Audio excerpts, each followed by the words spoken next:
Hello, everybody. Hey, this is Drew Demery, and I'm with the Freedom Companies, and welcome to this month's free training. Today, we're going to talk about referrals. And as a real estate agent for 20 years, and I'm sure many of you watching this have been in the business longer than myself, or maybe you're just getting to the business 3, 4, 5 years, but we all know that referrals are the lifeblood of our business, right? So they represent most often about 60 to 65% of our business. We also get obviously leads from other lead sources such as open houses or marketing ourselves to a farm. But sometimes the word referral is used in such a general way that today I want to be really intentional about how we segment our referrals because each type of referral is different, and it also is the quality level varies based on the type of referral that you're going after, right? So I want to go through the 6 types of referrals, and we're going to learn how we can interact with them and even gain more leads. Okay. If you haven't met me before, again, my name is Drew Demery. I am a coach and trainer for the Freedom Companies. We are an independent coaching company. We coach real estate agents. We coach all kinds of sales businesses. So if you're in the sales business or know anybody who needs a coach or training, we love the opportunity of a referral headed our way. We are independent, so we don't do any type of recruiting, anything like that. So welcome. And if you need our services, please reach out. All right. So the first thing that I see universally that when I coach someone for the first time, or maybe even veterans that were kind of reestablishing or kind of polishing their business, many agents don't even track the types of referrals, right? So they may put the word referral in their database, their CRM, or their pipeline, but there's so many nuances, right? Is it a referral from a past client? Is it a referral from a vendor? Is it a referral from a real estate agent out of the area, right? So first thing I want you to do is make sure that you don't lump everything with just a generic tag in your CRM that just says referral, right? Because we know there's so many different flavors and varieties of referrals. Also, making sure you're tracking them in your CRM, right? So again, universal thing that I do when I start to coach someone, we kind of do an audit of their database. We pop it open. We look at how they're tracking the templates, how they're tagging or grouping things. And unfortunately, we see very often they're not even using the word referral, the types of referrals in that, because we want to kind of target them in a different approach, which we'll go into in this training. Also, it's just really helpful to see where your business is coming from. Okay. So just kind of as we work through. So the first thing is the database is number one, you should have everybody in your database. And you probably have heard that for years, but there's so many people that are in our phones, that are in our email, Gmails, that are in our spreadsheets, that are in Google Forms that don't make it to the database. So in the times where you have a little extra breathing room, it's really important for you to export your contacts from your phone, from your Gmail accounts, spreadsheets, anything like that, and make sure your database is up to date. But make sure each person has 2 types of tags or groups. The first one I call the quality tag. The second one I would call the type, right? So if I'm pulling up John Smith in your database, I should see 2 tags. One is a quality tag and one is a type. And so the quality tag is the referral itself, right?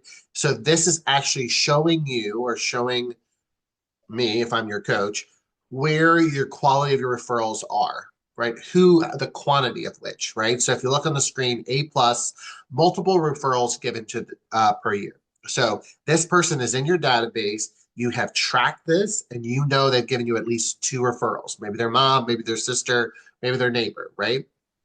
That is going to be tagged with the letter A plus. A, 1 referral. They've given you maybe one additional human, sister, mom, something like that, right? B is no referrals yet, and often it's your past client. And so one mistake that I have found in a lot of experience through coaching hundreds of agents is that we use a past client as the referral quality A plus or A. It's great that you sold them a house. It's great that they now have their forever home, but that was one transaction. That is not a referral, right? The minute they go from buying a house from you and then referring you to their mother, their sister, their neighbor, that now is the referral quality. So if we're lumping all our past clients into that A plus or A category, first of all, you're spending time and money on people that honestly haven't earned the right to be in your referral program. And I know this seems a little weird because you want to treat everybody the same, and yet we want to elevate your referral partners and make sure they feel super special. So that's B's. C's often are unknown or very, very new, right? So you've added them. Maybe it's a open house lead and you haven't really had an opportunity to connect with them. Or it's a person that's been in your database for a while, but they don't really interact with you. They don't come to events. They don't reply to text messages.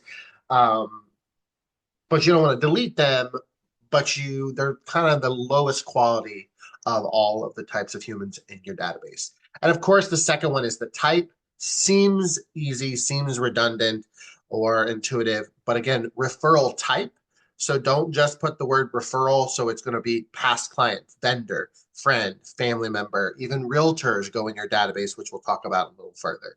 So that is 101 bare bones minimum. If you're going to build a stronger referral business, your CRM has to be set up and organized and cleaned so you know what you have. And final thing on this before I kind of hop to the next section, don't get your feelings hurt. A plus, A, B, C. When I have people audit their database and they actually go through their A pluses, A, B, Cs, and they have to genuinely categorize these people accurately, sometimes you don't see the large quantity of A pluses and A's that you would hope for, right? So maybe you don't have 25 A pluses or 20 A's, right? And that's actually pretty common. So large scale businesses that I coach, 4, 5, 6 people in the A plus category is kind of a common number. A's, maybe 10, 12, things like that. So you're not looking for a high volume, you're looking for a quality, right? And so B's and C's, yeah, you may have hundreds of those. The A's and the A pluses are the cream one that rises to the top. So don't be disappointed or discouraged by your number, but I want you to get clarity on what you actually have, okay? So the first one is actually direct referrals. This one's the stupid obvious ones. They basically to your face or email or text or called you and said, hey, I'm going to introduce you to someone. This is actually a rare bird, right? These people are your VIPs. These people advocate for you. They understand the referral process. This is not always the comfort zone of the average consumer, right? So when you find these rare birds, these unicorns of direct referrals, you got to love on them like you've never loved on them before, right? With your time, your some expenses or some income that you put towards gifts and rewards for that. But at the end of the day, that's your obviously the cream of the crop, right? So this is a client, a friend, or a contact that is literally giving someone. They literally say, "Hey, I gave your number to my neighbor," right? And so make sure that you're touching these people every 90 days, right? So we all know there's 4 quarters in a year, right? January, February, March, first quarter, you get the point. So we need to touch them every 90 days. And unfortunately, because they're such an advocate for you and they're so direct and they say, hey, I gave your number to my friend, you sometimes skip it when you're doing your lead generation because you're like, I got that in the bag, right? You have a comfort zone with them because they're kind of already consistently doing it. Don't fall into that trap, right? Simple, and they can actually be more of a direct text because they understand quote the game or the referral process. So it's fine to kind of be a little bit more direct. So I gave an example of a script or a text. So say, I hope you're doing well. I'm currently working with a few great clients. I have room for one more. If you happen to hear anyone looking to buy or sell this season, I'm great for the referral. I promise I'll take care of them. Right. So that's a general script that we all have heard probably for years, but I just want to make sure that you don't forget that your A plus is your people that already are giving you referrals. We can squeeze more juice out of that. Yeah, they may have given you 2 this year, but they probably know 2 more people that also. So keep that in mind and don't forget that conversation. All of us probably in the world of real estate understand the kind of the concept of a pop buy, right? And so I want to give clarity to this because sometimes I feel like We hand these out like Tic Tacs or like participation trophies. And the point of these, right, the inception of them years and years ago is to love on your referral partners, right? Love on the people that already contribute to your continued success, right? Not just buying one house from you, right? So I popped in here and I'll send this to you guys, posted this on social media. It's just once a month. It gives you a little idea of a tagline. It may inspire you of what the small gift may be. But remember, this doesn't go to everyone. And so I often see agents go to the extreme. They deliver 30 or 40 pop buys and then or they don't deliver any at all because it's like that feast or famine mentality. I would rather you be consistent, right? So once you've tagged and categorized all your humans properly in the referral tags, quality tags, we know that the A plus and A's, that's the ones you're going to love on the most, right? They're going to get the nicest gifts. They're going to get them quality time with you. And so in a perfect world, I'd like to see roughly 30 people, 10 per month, right? So I'm going to deliver 10 in January, 10 different in February, 10 different in March, right? And we'll just rotate that going through that. Two pet peeves that I often see is we drop and dash. What do we mean? Is we have a another person drop them off for us. We drop them off. We don't knock on the door. Conversation is the point, right? And so yeah, in this example, it's like this cute little s'more kit, but they can buy their own marshmallows and chocolate, right? They want to hear from you. They want to talk to you. They want to have an interaction. And I know its time is precious, but again, this is not being delivered to every single person. So if you can do 10 per month, break it up to 2 or 3 a week, it's worthwhile to have 2 to 3 quality conversations in a week of your past clients that are already referring you business because A plus has sent you 2 or more, A's have sent you at least one, right? So I would challenge you if you're going to drop it off, you got to knock on the daggone door, right? I've also seen a huge push towards mailing Popeyes. I think demographically or geographically, this is because we've expanded our territory, just come low inventory. So a lot of the agent clients that I coach, their territory is expanded. So now they're going 35, 45, an hour and a half outside their quote traditional geographical area.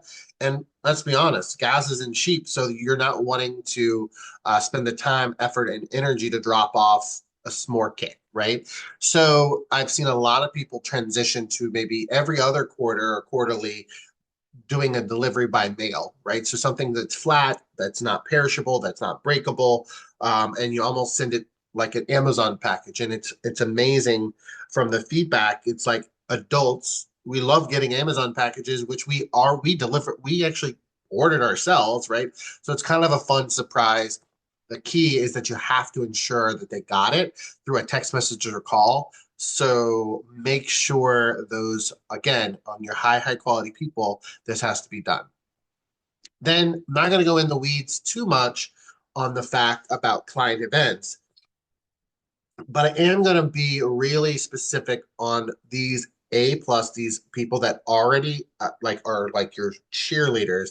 You need to separate them out. So let's say I have an example of you have 100 people at a client event. Let's say it's a pumpkin patch event and you're doing all these fun activities with families and the kids and things like that. So first of all, I always say client events, I often see the mistake of the realtor is that you don't set the table, meaning you don't have a speech, right? So yes, they're out at the pumpkin patch and they're all over the 5, 6 acres, but we want to have a common ground. So maybe it's food and beverage in one area and make sure everybody knows that you're going to have a little event or a conversation with everybody at one time. And what I mean by that is you'll just have a simple like 30-second or 1 to 2 minute little speech that says, obviously you're here because I've either sold your house or referred me a client. I want you to know that I care about each of you and I want to help continue to nurture that relationship. But specifically, I wanted to share with you these specific event gifts. So you can see here, this is like a good size actually, like sign that goes on people's door. It's customized to the family's last name. So you're not giving 100 people these door hangers, right? You're going to give these people that are your A pluses or your A's these, right? And so you're just going to say, these are special gifts for my VIPs. These people have given me at least one, if not two or more referrals in the last year. They've helped me grow and expand beyond just the one transaction because we know that if good people helping good people, we can duplicate that. We're in a good space together, right? So the reason why I bring this up is oftentimes when I see a client event, we treat everybody the same, right? Yes, they bought a house with us, so they get a pumpkin, right? You get referred to friends, family, mom, and sister, and you get a pumpkin. Well, that's not actually true, right? The past client that just gave you their mother and their sister gave you three transactions, right? Deepening three different relationships versus the one past client helped with one house, right? So I know this sometimes is an interesting conversation with realtors because they feel weird about it. But if you're truly wanting to be referral based, it's really important for you to delineate the two and to start to teach your database, your clients, that that's how your business works, right? And they don't know that. And I know it's decades and decades of real estate, but that is something that we have to teach them and consistently show them. And so this is an example of that. We also do what we call micro events. These are smaller, intimate events. So instead of doing 100 people at a pumpkin patch, maybe you're going to take six people, maybe your A pluses, out to dinner, right? Something simple, something you don't have to set up, something you walk in and enjoy yourself and interact with them. It's not a big event. It's not choreographed or staged in a way where you have all the stuff and all the details that a large event does. These are very effective, especially if I call it like a referral tree, right? So let's say your past client referred their coworker to you. So strategically, I invite the past client plus the coworker that you sold a house to, so they have familiarity with their referrals, right? If that makes sense.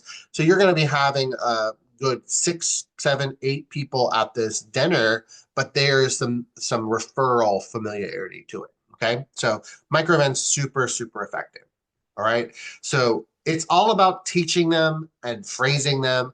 And we don't want to ever sound icky, right? We always want to lead with contribution, but these are a couple little taglines. I love the second one. If anyone mentions moving, would you think of me and passing along my name, right? That's a different way of saying, hey, do you know anybody who wants to buy or sell, right? So really it's about building it into the conversation.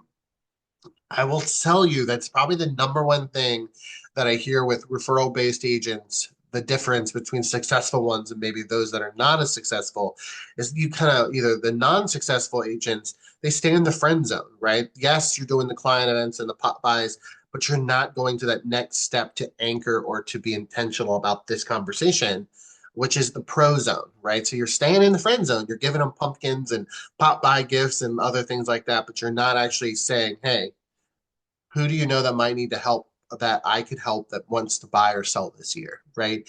And if you these people again, these are the high quality people, A plus A's that are already referring you. This is not icky for them, right? They obviously understand the process because they've given you one or two clients for future opportunities. Okay. So the second one is indirect. These are a little tricky, right? Because we don't actually know where the heck the referral came from, right? And so sometimes they are hard to identify in your CRM or in your life. So they don't actually give your name, like they don't actually tell you that, right? These are these silent supporters, but they show up in a few other ways, right? So let's just look at the platform of social media. They comment on your social media often. They reply to your direct messages. They reply to your text messages. They may come or not come to your client events, but they reply, right? Sorry, we can't come because the kids have a soccer game that day, right? So they indirectly are interacting with you. And most likely they are giving you kind of some silent support. And so the second thing I wanted to work through is that that's why these events, that's why newsletters, email newsletters, you'll be shocked how many top producers I coach and I ask the question, do you do a monthly newsletter, email newsletter? It's free. And I would tell you 9 out of 10 do not.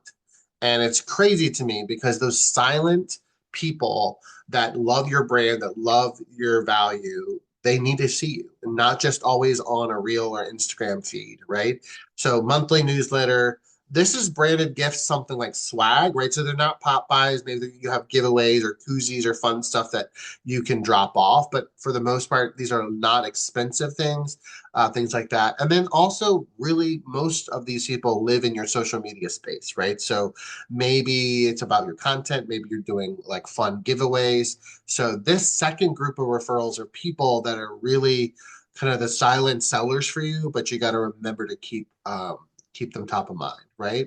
So just got to keep thinking through that.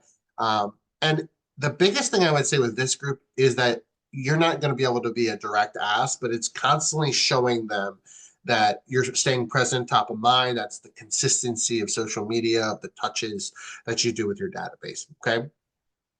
So, like I said, the email newsletter is a common missed one, right? These are not hard, right? And so there's so many templates out there. There's a few examples I was showing on the screen. Almost all of them are created like in a Canva. So you guys are working with Canva, right? A Canva template where they have two, maybe three, maybe even four sections. So I kind of think of it and refer to it like an old school, like a newspaper ad, right? So maybe they're doing a market update, maybe they're doing a little featured property, they're doing maybe something about something, a local event. And then a call to action would be maybe like, hey, if you're looking to buy or sell, click here to schedule an appointment, right?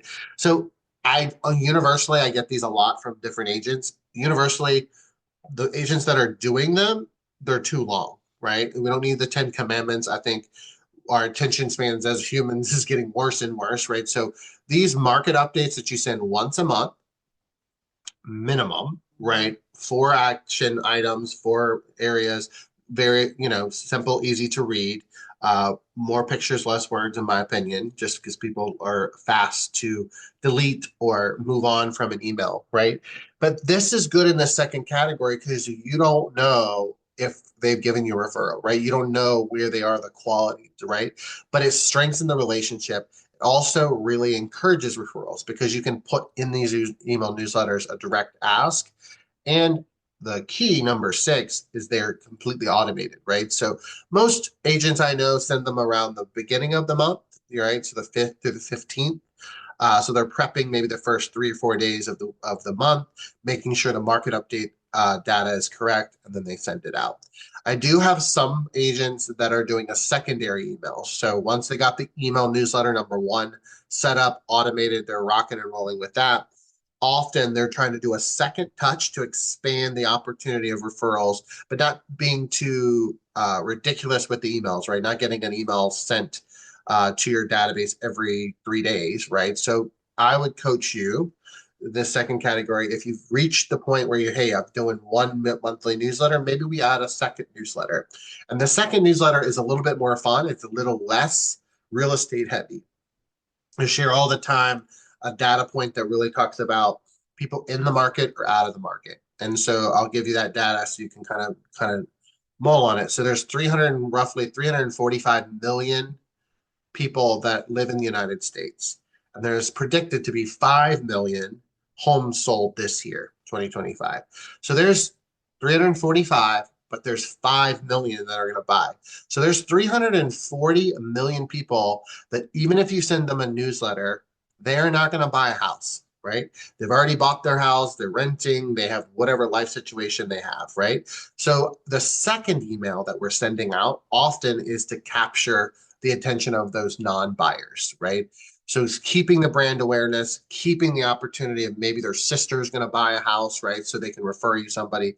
So the second email might be a little bit more fun. It might be less heavy with marketing directed towards real estate. So maybe it's like local, breweries, and maybe it's articles or something about something fun in your local town, right? So just the thought on that, the second group of people, gotta touch them, be consistent with them. A lot of times this is often free stuff because you're not sure if they've actually given you the referral because you can't track it. Number three, I will tell you, this one is the most underlooked, underutilized resource is your vendor allies. And I'll tell you, I think sometimes I'm going to speak for myself, not others, that sometimes I get frustrated with my vendor partners, right? So my mortgage lender or my title company or my home inspector or whatever they may be. Not because they don't do an amazing job, but they don't give me referrals. And I have to take a step back and start to realize, number one, their price, their income is different proportion to mine, right? Because we make a good commission on a sale of a listing or a buyer. They make hundreds of dollars versus oftentimes we make thousands. So they need more agents. They need more business than maybe say you and I. So give them a little grace. But I think the first thing I would say is it's on us, me as the agent, to build that relationship from the ground up, right? So the first thing is that you need to have your core professionals, right? Like I said, yes, your lenders, your home inspectors, but oftentimes we don't classify or find or seek out these vendors that are also very helpful when life changes, right? So financial advisors, divorce attorneys, CPAs, estate planners, those people are huge referral opportunities, right? So sometimes when we don't get the lender referral or we don't get the home inspector, we kind of throw the bag away and say, vendor referrals aren't realistic. That's not true. What is and is needed is more intentionality to find the right vendors that can refer you, that are more consistently able to refer you, that have kind of the opportunity to do so. Financial advisors all the time talk about real estate and how that works. Divorce attorneys, unfortunately, oftentimes they have to sell the assets, right? Things like that, right? So I want you to, number one, first of all, back up, slow down, and go, who are my vendors? They should be in your database so you can look at them.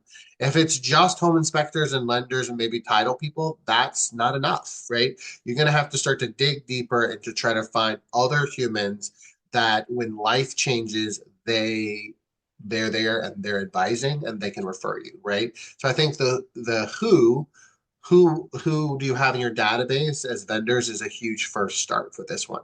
The other thing is that you gotta, just like, of course, your SOI, but vendors, you need to be consistently connected to them, right? So spotlighting them, interviews, so on social media, blogs, newsletters, highlighting them on newsletters, highlighting them, maybe a promotion or a coupon or something on your direct mail to your farm, right? So it's super important that these vendors become like a fabric or like a chain link in your fence, right? They become part of the vocabulary of your brand and your company, right? And so I would want you to have them co-host workshops with you, webinars with you, right? Number one, it's hard enough to do a workshop or a webinar on your own. I know this because I do a lot of webinars. When you have one other vendor and they can like cross-pollinate some of the information that you are sharing with your audience, it makes it more exciting and it makes it a better opportunity for them to really feel like they are a part of your business. And then also having something written down, right? There's nothing wrong with having an agreement. So if they are doing, let's say, it's called MSA, Market Service Agreement. We know RESPA have to have equal real estate property, let's say on a postcard, right? So you need to research your local DPOR, local RESPA rules, right? So we don't want anybody getting trouble for this because vendors often can contribute financially to your marketing efforts if it's done the right way. But having a little agreement that says, hey, we're going to do this together, and our goal is to split these referrals or split these leads by X, Y, and Z. Clarity is power. I don't think we could do it over a phone or a handshake. I think either sending an email or having a slight document is good for you and them to have accountability with, right? So just a thought. So I think the biggest thing with this is also that you're building relationships with your vendors. But the cool thing about this is that you're now a resource for your database, right? So now you've got everything from a nail salon to a dog groomer to someone that can help you prepare a will or a trust or a closing, right? So you've got everything under the hood of your car for your consumers and past clients to use, right? This is a great way for you to show up consistently. So I'll give you a specific example. I do think that you need to have a vendor directory, right? So I see some people having it on their website. I have some people that have it just a simple spreadsheet, right? But one of the things is have it in alphabetical order, categorized by the types of humans. And I often see vendors not utilize at the highest level, right? Yes, we need painters and electricians, but let's just think about it. If you moved to your local town, let's say they moved from Texas and you're in, let's say, Florida, right? They don't know anybody, right? So they just moved there. They don't have a dentist, a pediatrician. They don't know where they get their hair cut. So make sure when you're building these vendor directories, think of every lifestyle vendor you can think of. Start alphabetically A through Z and think of every category, right? Carpet cleaners, power washers. Yes, house things are great, but there's also lifestyle stuff like where do I change your oil? Where do you use the dentist? If you get the point. Okay. So I'm not going to read this, but I do think it's a good checklist and I'll send this to you. It's always about connecting with them, quarterly meetups, right? So if you have the 5 or 6 core vendors, don't just meet them once a year, right? Every quarter, every 90 days, have a cup of coffee with them, check in with them, see how their business is going, have a heart to heart. Every time I do this, I learn something new about them, about their business, about a system that they may use to kind of keep up with their database, whatever it is. But it's also a way to reconnect and say, hey, I haven't gotten a referral from you. You haven't, I haven't given you one. Like, what can we do to help each other out? Scratch your back, I scratch my back, right? So I think the thing is that I want us to realize this is a professional business to business conversation and it shouldn't be intimidating or feel weird about asking for referrals, right? Most businesses need referrals. Most businesses want that word of mouth business because they know it helps grow. So open the conversation with that. Like, how can I help you? How can I give you more referrals? Because in turn, I hope that you'll reciprocate and give me referrals, right? So that's an accountability conversation that can have a really fun and effective way. You just have to be intentional about scheduling those meetups, talking about referrals. Don't just talk about the kids and the fun stuff that's been going on. Like, make sure you're having a business conversation, and just say it with confidence, and then of course follow up. So the next type of referral I want to talk about, it's still in the vendor category. I consider agent to agent referrals definitely a vendor. And I don't know that agents think of that in the right mindset, right? So if I live in Virginia and I meet an agent or I connect with an agent in Florida, right? That is now an agent vendor to me, right? We're not competition. We're here to help each other. We're here to help pass referrals and make money, right? So one of the things I would constantly say is that you've got to talk to them differently, right? They're not a buyer, they're not a seller, they're a real estate agent. So why in the heck are they going to remember you, aka me, in Virginia when they live in Florida, right? So the first thing I would say, if you're going to conferences, if you're going anywhere, if you want to create a digital business card, I'm showing you the example here. If you're on Zooms, I see a lot of brokerages do Zoom meetings, right? There's nothing wrong with messaging them this little card and say, hey, save this in your phone, right? Grabbing their contact information so that after the Zoom meeting or training is over, you can reconnect with them. So a lot of these brokerages, you're national, international, right? So you're meeting agents literally on a computer screen from all 50 states and then some. And why are you not building those relationships while you're there and then adding them to the database? So these are a couple of fun different examples. I'll send them to you. A different business card, right? So this is not soliciting buyers or sellers. This is soliciting the agent vendor, right? So this is just one I kind of quickly put together. It's just showing my value proposition that I'm going to pay them a referral fee. It shows them very at a quick glance my years of experience. The scan of a QR code is the second thing. It's a landing page. So just an example, I have not finished it out. I wanted to give you like a flavor, but there is these really cool, it's free. It's a Google landing page. It's on your, I can expand training on this, but it's pretty easy. It's actually in your Google Drive. So if you have a Gmail account, you have access to these. These are sample landing pages. So landing pages are free. Landing pages are not really to replace a website. They're just a place for people to land so they maybe can get some basic information about you, right? So if you have a website, maybe you can add it to your existing website. If you don't, you can do this, something like this for free. So I'll show it to you. Again, I didn't finish it out, but this is kind of the concept.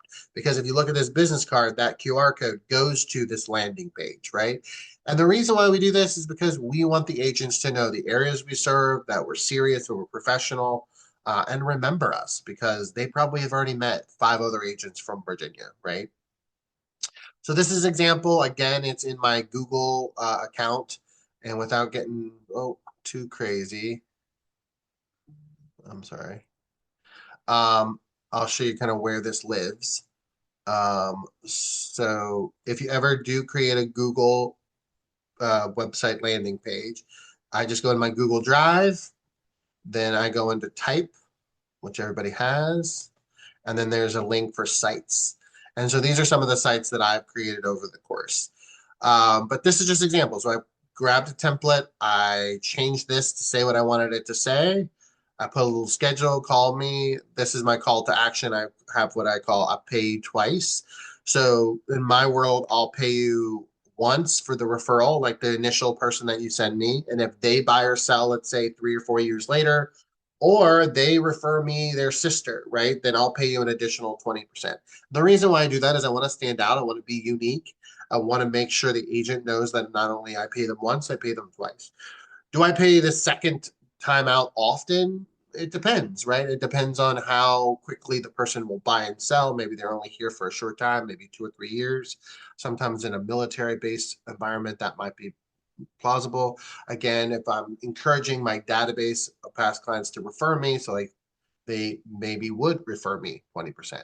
So it's just a little bio about me. There's a tab in here about my years of experience. So I could put like all of my accolades or um, some of my designations, CRS, SRS, ABR, all the fun ones right that. You could also add a tab that talks about your service areas because example for Richmond, Virginia, there's some sub counties, right? There's Chesterfield, there's Short Pump, right? Every town has a slight little suburbs of things and maybe some testimonials. But the point of this whole conversation is that I want you to make sure that you understand and you recognize that agents are a vendor. And if you use them and treat them just like your other vendor partners, like your home inspectors, you will get referrals and it will be a higher quality referral, right? These are not cold leads. These are not people that aren't don't know who you are. They're expecting you to call, right? Because their agent in Florida teed you up so they can move to Virginia. In the example I was sharing. Okay. All right. And then the last thing is that in the agent referral or any referral, like I really think we got to be really careful. Sometimes we are busy to take the referral of a vendor and we service the lead, right? And we get the buyer or seller under contract, but we got to thank them immediately, keep them in the loop if anything's changing without changing, sharing personal or confidential stuff. Circle back if the deal didn't work out. Maybe they sent you a referral and it just didn't work out for X, Y, Z reasons. Doesn't necessarily say it's your fault or their fault, but make sure you're telling what's happening on that because if there is a circle back behind you, they may get a different conversation or different information. And the last thing is showing appreciation. This is a cool thing. I found this on Etsy. Again, I didn't create it, but these are great. This is a download for $7. It's a template you can download in Canva. And it's this cute, like, thanks a latte for your referral. You can customize it. So that could be a thank you card for every vendor partner that's giving you a referral, right? It's $5 or whatever the scanning is. If you don't want to do that, you can take that off. But I do think it's important that we obviously service the referral, but we've got to do the follow up. And I see so many times that we don't do that. And that breaks my heart because referrals, that repetitive referral system is all about showing obviously gratitude for that. Okay. So, and the last thing with the agent kind of referral system is you have to stay in touch with them quarterly. You can't just send it to them once, right? So add them to a CRM, maybe do like every 60 to 90 days, a little email with some value. Here's some examples of topics. And of course, like I said before, that's another example of the type. And you need to say agent, but maybe Atlanta or Florida or whatever it is. So don't just say agent referral, right? So more specific, the better because then you can start to categorize and track the vendor referrals that you're getting. Same with vendors. Like don't just say vendor, right? Say vendor closing attorney, vendor, dog groomer, whatever it would be, make sure you're really specifying in your tag to CRM groups. Okay. All right, number four is a fun one, right? It's our social circle referrals. It's our SOI, often called sphere of influence, right? These are friends, family, and acquaintances. This is an interesting one because this is the common one for referrals that we think about in real estate, but this is often the ones that agents are the most uncomfortable with asking for the referral, right? These are friends and family members. And the funny, interesting thing is that these are generally not the highest producing referral sources, right? And I think it's two reasons. Number one, I don't know that family and friends often think of you as the pro, but shame on you for not pushing that at a higher, more intentionality. But the second reason is, as I think oftentimes we take them for granted, and we don't actually ask our family and friends because we think, yeah, my mom knows I'm a realtor. She'll send me somebody, but she does she? She doesn't, right? So I think the biggest thing with this is that you obviously every time there's a birthday or celebration, you need to make sure that you give them, something fun. So I call them wow moments. So unfortunately, maybe this person's close to you and their dog passed away, right? So maybe you're going to mail out a small gift, a dog, like rainbow gift is what we give out, right? Maybe this person is a family or a friend and they had a new baby, right? So I have people do these cute onesies that says future realtor in the making, right? And they mail those out. So it is a cute gift. It is for a family or friend, but it has the touch or the essence of the real estate transaction or the real estate branding with it, right?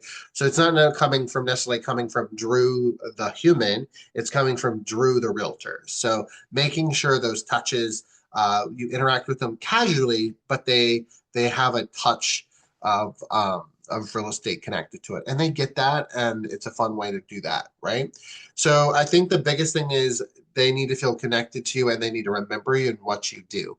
And again, that's why I say that sometimes often family and friends are not the ones that refer you because you as realtor, you're feeling that's, I don't know, you're just feeling invisible. And you as the agent aren't being intentional with them. Okay.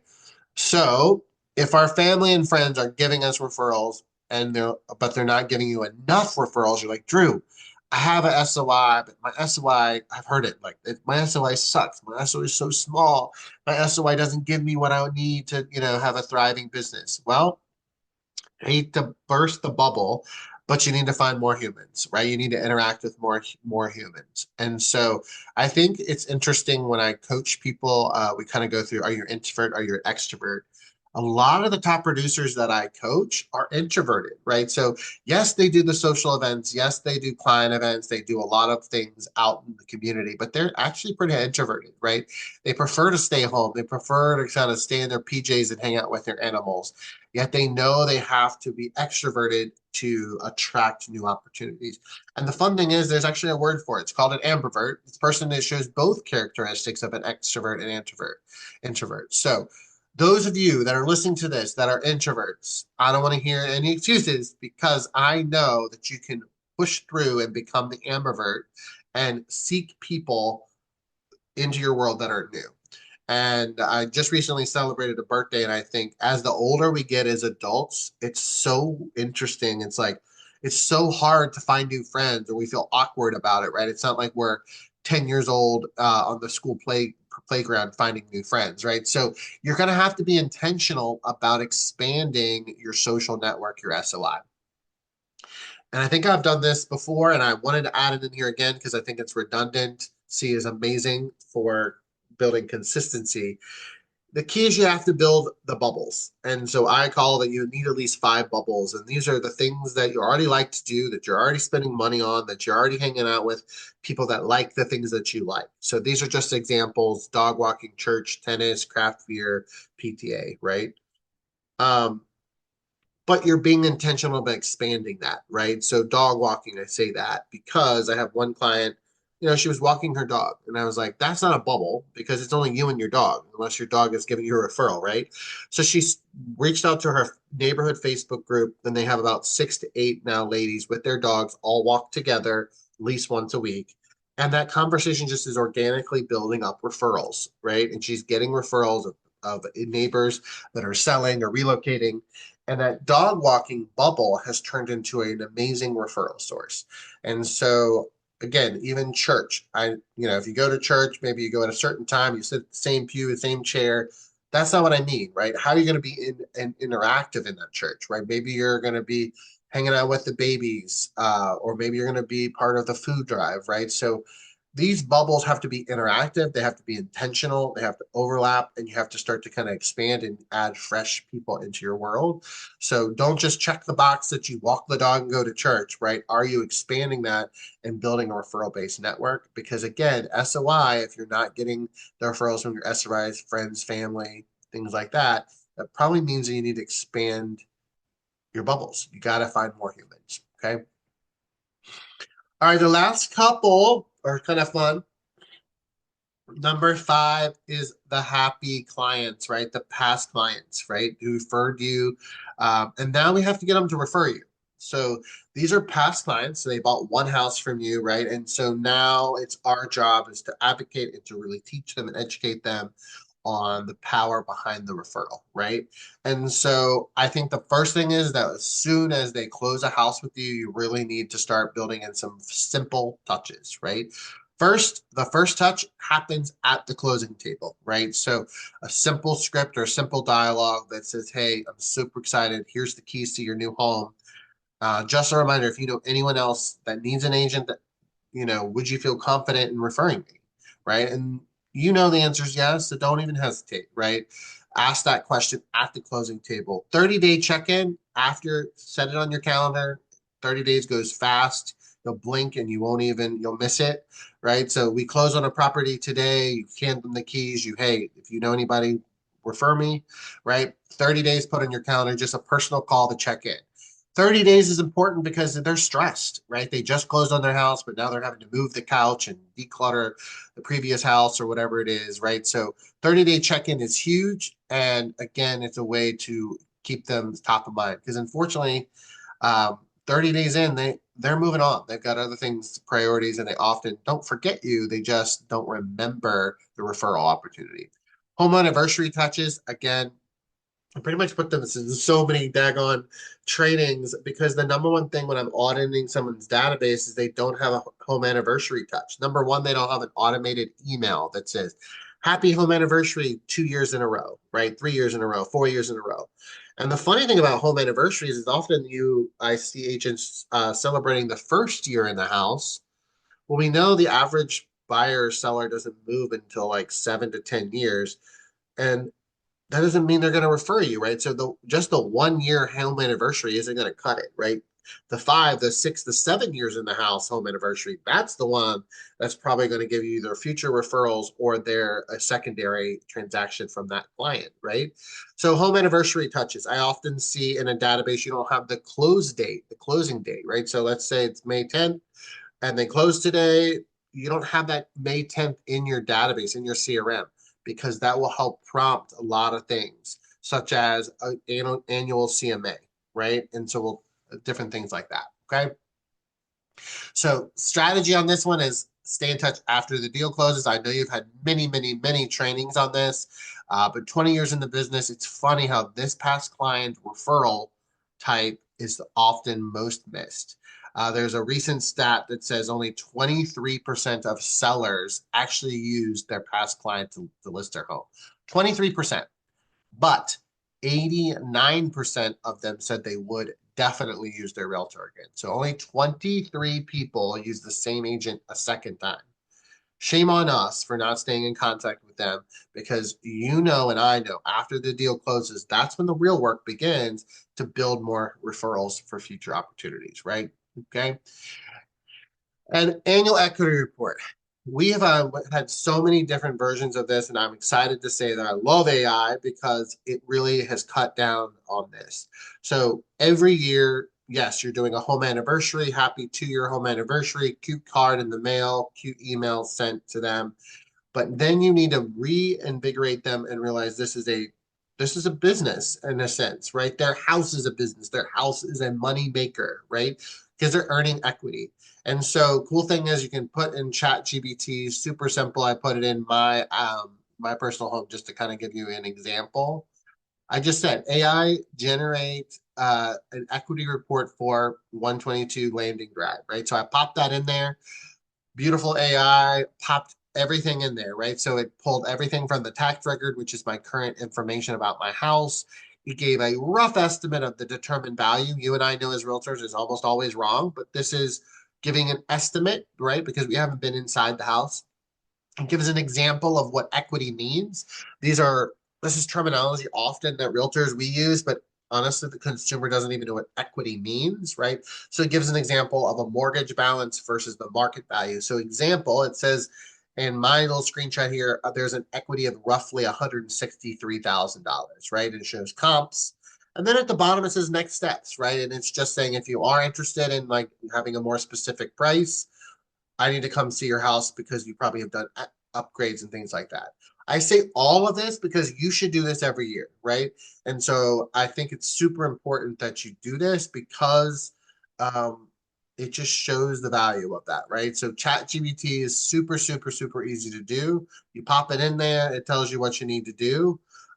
So this is another example of one, right? So I literally just said, hey, this is the property.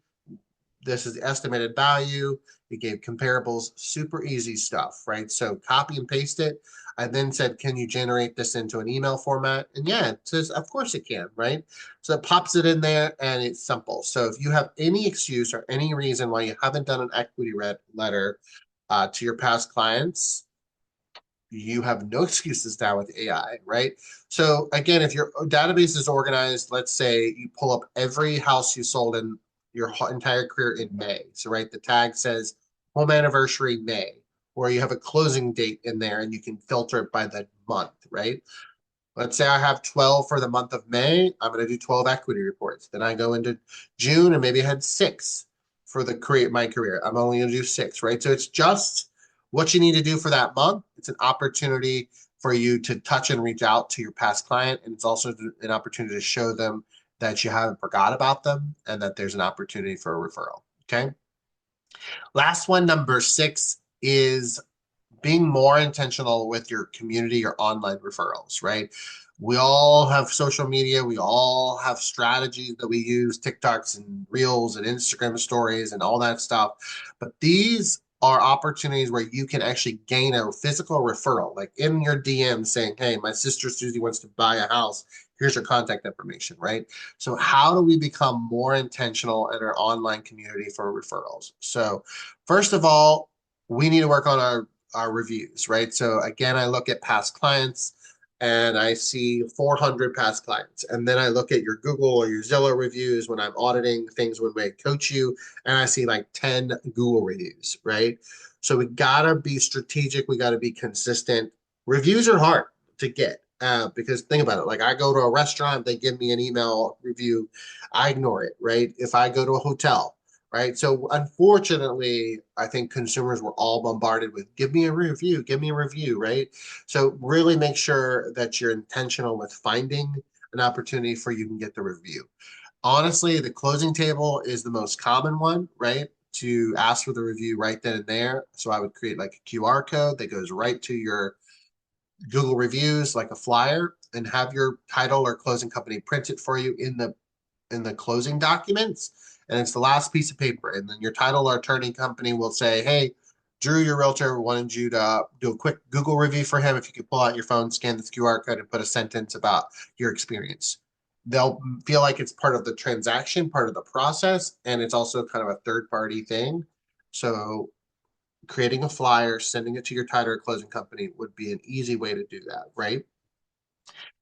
Facebook engagement, I'll tell you, you won't get the referrals from your Facebook posts, right? In the comment section, you get it from your DMs, right? So that's why stories and reels are becoming the more common preferred method of all the social medias. Because if you put something on your story or your reel, it DMs you, right? When you ask a question and they reply to the question or they interact with that post, it goes into your DMs. So when anybody comments on there, anything about anything personal, professional, real estate posts, make sure you're direct messaging them. Thank you for commenting. You know, let me know if there's anything I can do to help you. DMs are the way that you can gain referrals because oftentimes that's a more confidential space and they're not going to be, talking about their life situation on a comment section. Okay. And really the biggest thing is I want you to stop thinking about going viral, right? I want you to be more about how do I win more referrals, right? So I don't need your TikTok to go viral. I need you to get 3 more DMs of past clients referring their sister or their mother, right?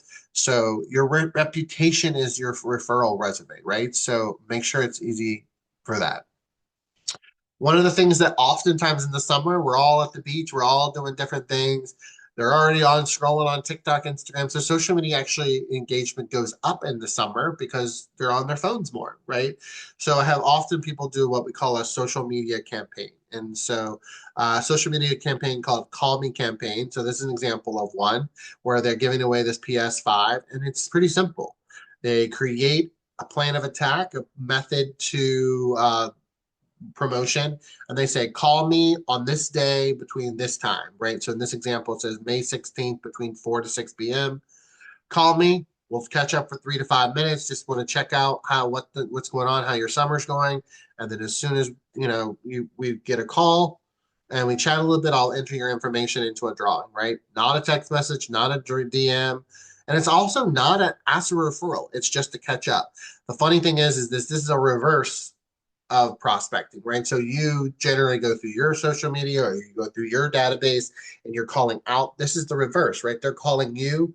So it's a fun way. It's called a call me campaign. I had so many people do this over the years, have success doing it. So maybe partnering with a vendor, splitting the cost of it might be something to think about if you're not wanting to invest $300 to $400 on a PS5, or I don't even know how much those are, but well, that kind of sums up what referrals mean to me and what referrals should mean to you. We will continue on our free virtual training series, and we have one coming up for just in time for summer. We have our June 19th summer plan series, and then we have another one, The Art of AI. Talking about some fun stuff going on in the AI world, specifically for realtors, and that's in July. So if you want to register for those, you have to do that individually because they are separate Zoom links. Scan the QR code and it will take you to those, as well as it will also take you, this QR code will take you to the past recordings. We do them every month, and that is what that is.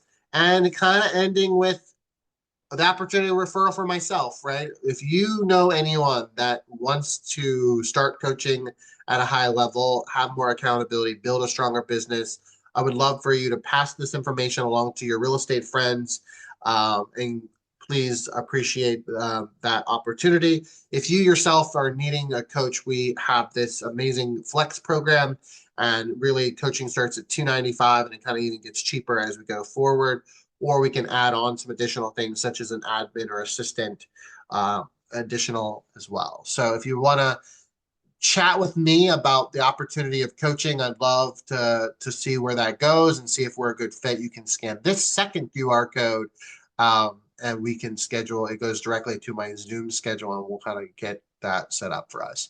And last but not least, the final QR code that I'd love for you to scan with your phone is the opportunity of a Google review. Just like you, I want to build up my Google reviews. We just hit over 300 reviews a few weeks ago. I'm pretty proud of that. We're working hard to hit that number.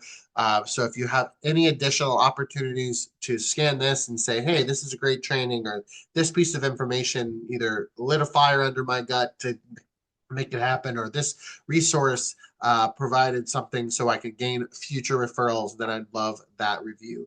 So have an amazing rest of your month. I hope to see you at the next session that we have coming up. And otherwise, have an amazing day, and I'll talk to you soon. Goodbye.